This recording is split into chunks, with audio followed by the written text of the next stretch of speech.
পার্শ্ববর্তী আমাদের দাদার দেশ রয়েছে ইন্ডিয়া। আমরা শুধু জানি দাদার দেশ শেখ হাসিনার আমল থেকে আমরা শুধু শুনে আসছি, ওই যুদ্ধের সময় থেকে আমরা শুধু শুনে আসতেছি যে ইন্ডিয়া আমাদের পার্শ্ববর্তী সুন্দর একটা বন্ধু রাষ্ট্র। শুনি না ভাই? আরে মিয়া, ইন্ডিয়া কিভাবে বন্ধু হয়? তারা তো বন্ধুর নাম করে আমাদের এত পরিমাণ ক্ষতি করেছে যেটা ভাষায় প্রকাশ করার মতো না, ঠিক কি না? ইন্ডিয়ার ভিতরে বাংলার মুসলমানদেরকে এত পরিমাণ নির্যাতন করা হয়, আর তারা বলে আমরা নাকি সংখ্যাগরিষ্ঠ মানুষদেরকে সংখ্যালঘু বলে বলে হিন্দুদের নাকি আমরা অত্যাচার করি। আরে সংখ্যালঘু কারা? তারা সংখ্যালঘু বলে বলে তারা শুধু সরকারের কাছ থেকে ফায়দাই অর্জন করে। এই যে কিছুদিন আগে আমার এক ভাই আলিফ ভাইকে তারা হত্যা করলো, জবাই করে হত্যা করলো, এইটার জবাব যদি মুসলমানরা সাথে সাথে দিয়ে দিত, ওই ইসকন নামের জঙ্গি সংগঠনকে ধরে প্রত্যেকটা সদস্যকে ধরে ধরে যদি তাদেরকে জবাই করে হত্যা করা হতো, আমার মনে হয় তাহলেই দৃষ্টান্তিমূলক শাস্তি হতো, ঠিক কিনা? এবার আসেন মুনাফিকের চরিত্র কি। মুনাফিকের চরিত্রের ভিতরে এক নাম্বার চরিত্র হলো ডবল ফেস পার্সোনালিটি। এক নাম্বার চরিত্র হলো ডবল ফেস পার্সোনালিটি। তারা হলো দুমুখা বিশিষ্ট হয়। তারা একদিকে এক কথা বলে, আরেক দিকে গিয়ে আরেক কথা বলে। আল্লাহ রাব্বুল আলামিন কুরআনুল কারীমের সূরাতুল বাকারার ৮ নম্বর আয়াতের ভিতরে রব্বুল আলামিন বলেন ওয়ামিনান নাসি মাইয়াকুলু আমান্না বিল্লাহি ওয়া বিল ইয়াউমিল আখিরি ওয়া মা হুম বিমুমিনিন। আল্লাহ তাআলা বলে মানুষের মধ্যে এমন কিছু লোক আছে যারা আল্লাহ এবং আল্লাহর রাসূলের উপর ঈমান আনে, এই কথার দাবি করে। তারা বলে আল্লাহ এবং আল্লাহর রাসূলের উপরে আমরা ঈমান এনেছি, কিন্তু তারা প্রকৃতপক্ষে মুমিন নয়। তারা শুধু মুখে মুখে দাবি করে, মুসলমানের লেবাসটা তার ভিতরে ধারণ করে, পাঞ্জাবিও পরে, টুপিও পরে, দাড়িও রাখে, মুখে মুখে শুধু বলে যে আমি আল্লাহর প্রতি এবং আল্লাহর রাসূলের প্রতি, আখিরাত দিবসের প্রতি ঈমান এনেছি, কিন্তু আল্লাহর রব্বুল আলামিনের প্রতি আমরা ঈমান এনেছি। আল্লাহ রাব্বুল আলামিনের প্রতি ঈমান নিয়ে আসার পরে, ওই ঈমানটা নিয়ে আসার পরে আল্লাহ রাব্বুল আলামিনের প্রতি শুধু ঈমান নিয়ে এসেছে, এটা শুধু মুখে দাবি করে, কিন্তু কাজের মাধ্যমে তারা প্রকাশ করে না। যারাই আল্লাহ রাব্বুল আলামিনের প্রতি ঈমান নিয়েছে শুধু মুখে মুখে দাবি করে, কিন্তু কাজে কর্মের ভিতরে প্রকাশ করে না, দেখেন এমন পার্সোনালিটির লোক কিন্তু আমাদের ভিতরে অনেক আছে। আমরা শুধু মুখে মুখে দাবি করি আমরা মুসলমান, কিন্তু মসজিদে আজান হয়, নামাজে আসি না, আছে না ভাই? আমরা শুধু মুখে মুখে দাবি করি আল্লাহর প্রতি ঈমান এনেছি, কিন্তু যখন মসজিদে মুয়াজ্জিন সাহেব আল্লাহু আকবার বলে বলে নামাজের জন্য ডেকে নিয়ে আসে, কিন্তু আমরা মসজিদের ভিতরে নামাজ পড়ার জন্য আসি না, আছে না ভাই? দেখবেন আমাদের সমাজের ভিতরে, আচ্ছা বলেন তো দেখি ভাই, আমাদের সমাজের ভিতরে ফজরের নামাজের মুসল্লি বেশি নাকি জানাজার নামাজে মুসল্লি বেশি? কথা বলেন। জানাজার নামাজে মুসল্লি বেশি। কেন মুসল্লি বেশি? দেখবেন একজন ভাই তার বাসা থেকে মসজিদটা 50-60 ফিট দূরত্বের মসজিদ, আল্লাহর ফরজ বিধান সে পালন করে না, কিন্তু দেখবেন যদি তার পরিবারের ভিতরে অথবা গ্রামের ভিতরে কেউ মারা যায়, 50-60 ফিট দূরত্ব লাগে না, তার শরীরের ভিতরে এমন গিয়ার উঠে যায়, ওই ঢাকা থেকে গাড়ি চালিয়ে চালিয়ে এসে ওই জানাজার নামাজের শরিক হয়। আছে না ভাই? তার কারণ কি ভাই? দেখেন কারণ ওইখানে কিন্তু আছে। ফজরের নামাজের আগে কিন্তু দাঁড়িয়ে বক্তব্য দেওয়া যায় না, ফজরের নামাজের আগে দাঁড়িয়ে 5-7 মিনিট কথা বলা যায় না, কিন্তু যখন সকল মুসল্লিরা জানাজার নামাজে শরিক হয়, ওই জানাজার নামাজের সামনে দাঁড়িয়ে 5-7 মিনিট কথা বলার সুযোগও আছে, ঠিক কি না? কিছু মানুষ আছে দেখবেন, কিছু পাতি নেতা আছে, তারা এরকম কাজ বেশি করে, ঠিক কি না? তারা শুধু মুখে মুখে দাবি করে আমরা ঈমান এনেছি, শুধু মুখে মুখে দাবি করে ঈমান এনেছি, কিন্তু তারা কাজে কর্মের ভিতরে এই ঈমানটা প্রকাশ করে না। এইটা হলো 1 নাম্বার মুনাফিকের স্বভাব। 1 নাম্বার মুনাফিকের স্বভাব। এবার আসেন 2 নাম্বার। দেখবেন কিছু 2 নাম্বার মুনাফিক যারা, তাদের বৈশিষ্ট্য হলো তারা লেবাসদারি মুসলমান। শুধু মুসলমানদেরকে ধোঁকা দেওয়ার জন্য তারা শুধু নিজেদের লেবাসটাকে পরিবর্তন করে, একটু মুসল্লি ভাব নিয়ে মুসল্লিদের ভিতরে ঢোকে। আল্লাহ রাব্বুল আলামিন এই সূরাতুল বাকারার 9 নম্বর আয়াতের ভিতরে ওই কথাই বলতেছে।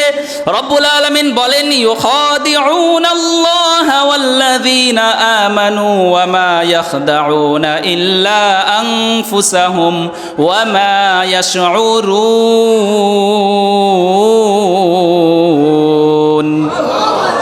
আল্লাহ রাব্বুল আলামিন বলে, মুনাফিক মার্কা লোকেরা আল্লাহ এবং ইমানদারদের লোকদের ভিতরে লেবাসধারী পোশাক পরিধান করে, পাঞ্জাবি টুপি জুব্বা লাগিয়ে লেবাসটা ধরে মুনাফিক মার্কা লোকেরা মুসলমানদের ভিতরে ঢোকে। কিছু মুনাফিক এমনও আছে দেখবেন যে এই মুসলমানদের ভিতরে ঢুকে তারা শুধু নিজেদের ভিতরে এরা ফিতনা বাজানোর ভিতরে থাকে, শুধু মানুষের পিছনে কিভাবে প্যাঁচ লাগানো যায়, মসজিদে ঢুকে একটু খোঁচা দিয়ে পিছনে কার সাথে কার গন্ডগোল লাগিয়ে দেওয়ানো যায়, এই ধান্দায় তারা শুধু থাকে। আল্লাহ রাব্বুল আলামিন এই 9 নম্বর আয়াতের ভিতরে এটাই বলতেছে, ইউখাদিউনাল্লাহা ওয়াল্লাযীনা আমানু। কিছু মুসলমানদের ভিতরে মুনাফিক মার্কা কিছু লোক এমন রয়েছে যারা নিজেদেরকে ইমানদার বলে দাবি করে। এই ইমানদার বলে দাবি করার পরে তারা শুধু লেবাসটা ধারণ করে মুসল্লিদের ভিতরে ঢুকে তারা শুধু ফিতনা ফাসাদ বাজিয়ে তাদের ভিতরে বিতর্ক সৃষ্টি করে দেয়। দেখেন, এরা এমন অনেক লোক রয়েছে। এই রকম কিছু লোক বেশিরভাগ দেখা যায় ইলেকশনের সময় এমন কিছু লোক দেখা যায়। আবার সমাজের ভিতরে কিছু পাতি নেতাও রয়েছে, তাদেরকেও দেখা যায়। তারা দেখবেন অনেক সময় মসজিদের সভাপতির আসনে বসে থাকে, পাঞ্জাবি লেবাস নিয়ে সুন্দর সুন্দর পোশাক পরে সভাপতির আসনেও বসে থাকে। আবার দেখবেন যখন সমাজের ভিতরে কোথাও গানের কনসার্ট হয়, ওই গানের কনসার্টে গিয়ে প্রধান অতিথি আছে না ভাই? এমন অনেক মানুষ আছে দেখবেন তারা শুধু লেবাস ধারণ করে টুপি পাঞ্জাবি জুব্বা লাগিয়ে মসজিদের সভাপতির আসনেও বসে, আবার যখন গানের কনসার্ট হয় ওখানেও সে প্রধান অতিথি, ঠিক কি না? এমন অনেক মানুষ কিন্তু আমাদের সমাজের ভিতরেই আছে। আল্লাহ তাআলা 2 নম্বরে তাদের কথাই বলল, ইউখাদিউনাল্লাহা ওয়াল্লাযীনা আমানু।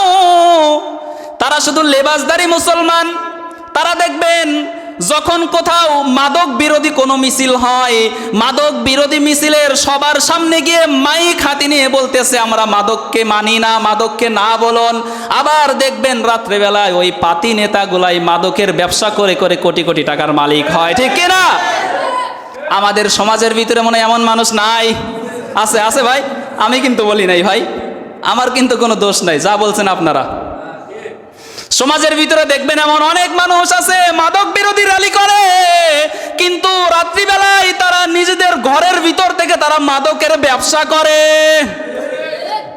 আল্লাহ রাব্বুল আলামিন সূরাতুল বাকারার ভিতরে 9 নম্বর আয়াতের ভিতরে এটাই বলল, ইউখাদিউনাল্লাহা ওয়াল্লাযীনা আমানু।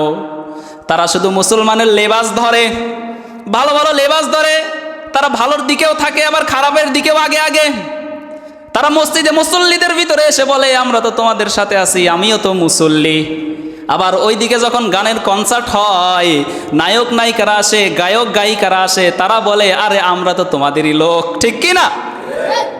দেখেন, এইটা গেল মুনাফিকের 2 নম্বর গুণ। 3 নম্বর গুণ আল্লাহ রাব্বুল আলামিন 3 নম্বর গুণ মুনাফিকদের বৈশিষ্ট্য আল্লাহ তাআলা বলে দিয়েছে। মুনাফিক হলো তারা বৃষ্টি যেই দিকে যায় ছাতাও তার ওই দিকেই যায়, ঠিক কি না? আল্লাহ রাব্বুল আলামিন কুরআনুল কারীমের ভিতরে বলেন, ওয়া ইযা লাকুল্লাযীনা আমানু ক্বালু আমান্না ওয়া ইযা খালাউ ইলা শায়াতিনিহিম ক্বালু ইন্না মাআকুম ইন্নামা নাহনু মুস্তাহজিউন।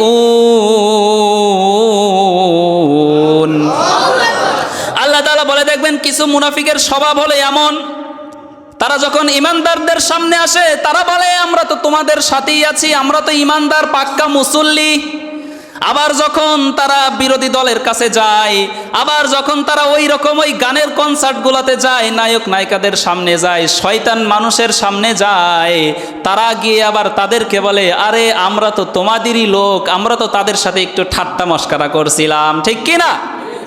এমন অনেক মানুষ কিন্তু আমাদের সমাজের ভিতরেই আছে। দেখেন, আল্লাহ রাব্বুল আলামিন এমন ধরনের মানুষদেরকে এমনভাবে বেইজ্জতি করে দুনিয়া থেকে বিতাড়িত করেন, আর বেইজ্জতি হতে হতে দুনিয়া থেকে বিতাড়িত হওয়ার পরেও কিন্তু তাদের শান্তি নাই। ওই মানুষগুলো মৃত্যুর পরে সাথে সাথে উবাই ইবনে সালুলের মতো কিন্তু সরাসরি জাহান্নামে যাবে। খুব সাবধান আমার প্রিয় ভাই, খুবই সাবধান। এই সকল মানুষগুলো আমাদের সমাজের ভিতরে এত সরাসরি, আমরা হয়তো বুঝি না। আমরা মনে করি আরে বাবা, আরে বাবা কি পাক্কা মুসলমান, আরে কি সুন্দর পোশাক, ইয়ার মতো মানুষই হয় না। কিন্তু রাত্রিবেলায় তলে তলে এমন এমন কাজ করে যে এটা ভাষায়ও প্রকাশ করা যায় না, ঠিক কিনা? দেখেন, এইটা গেল মুনাফিকের 3 নাম্বার স্বভাব। এইবার আসেন মুনাফিকের 4 নাম্বার স্বভাব কি। এটা কিন্তু সবাই সূরা বাকারার এই 8 থেকে আপনি তাফসির পড়বেন। এই 8, 9, 10, 11, 12, 13, 14 এই আয়াতগুলোর ভিতরেই এই পয়েন্টগুলো আছে। দেখেন মুনাফিকের এবার 4 নাম্বার স্বভাব কি।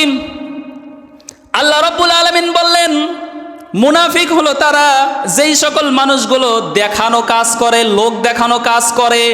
আল্লাহ রাব্বুল আলামিন সূরাতুন নিসার 142 নম্বর আয়াতে রব্বুল আলামিন বলেন, ইন্নাল মুনাফিকিনা ইউখাদিউনা আল্লাহ ওয়া হুয়া খাদিউহুম ওয়া ইযা ক্বামু ইলাস সালাতি ক্বামু কুসালা ইউরাউনান নাস ওয়া লা ইয়াযকুরুনা আল্লাহ ইল্লা কলিলা।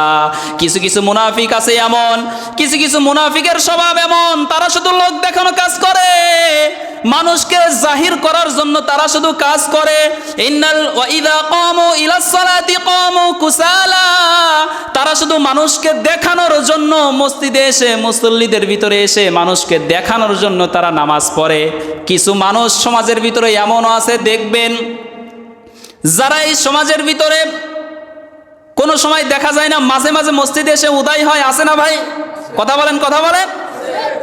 কিছু মানুষ এমন আছে দেখবেন, কোথাও অনুষ্ঠানে গিয়েছে, অনুষ্ঠানে যাওয়ার পরে সবাই যখন নামাজের জন্য মসজিদে যায়, ওই একজন মানুষ সে বাদ থেকে যায়, সে মনে মনে ভাবে হাই হাই, সবাই তো মসজিদে গেছে, এখন আমি যদি না যাই আমারে সব কি বলবে। ওযু থাকুক আর না থাকুক, ও যা আল্লাহু আকবার। আছে না, আছে না ভাই?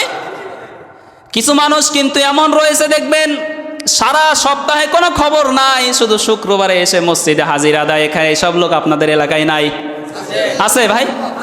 আমি কিন্তু বলি নাই ভাই, এসব কথা যা বলার আপনি বলতেছেন। কিছু মানুষ দেখবেন এমন আছে, সারা সপ্তাহে তার নামাজের কোনো খবর নাই, তারা শুধু সপ্তাহে জুমার দিনে এসে, ওই ব্যক্তিটা একদিন এসে, এক ওয়াক্ত এসে শুধুমাত্র হাজিরা দিয়ে যায়। আচ্ছা বলেন তো ভাই, আল্লাহ তাআলা আমাদের উপরে যে নামাজটা ফরজ করেছে, যেই ব্যক্তিটা সপ্তাহে একদিন এসে নামাজ আদায় করলো, আর যেই ব্যক্তিটা সব সময় নামাজ আদায় করলো, এই দুই ব্যক্তির ভিতরে ভালো ব্যক্তিকে? যে ব্যক্তি সব সময় নামাজ আদায় করলো। আর আপনি বলেন তো দেখি, নামাজ আদায় করলে খুশি হয় কে? আর নামাজ আদায় না করলে খুশি হয় কে? যেই ব্যক্তিটা সপ্তাহে, যেই ব্যক্তিটা সপ্তাহে 7টা দিন আল্লাহ তাআলার নামাজ আদায় করলো, তাহলে সপ্তাহে 7 দিন, আর একদিনে 5 ওয়াক্ত নামাজ ফরজ, তাহলে 5 7 35।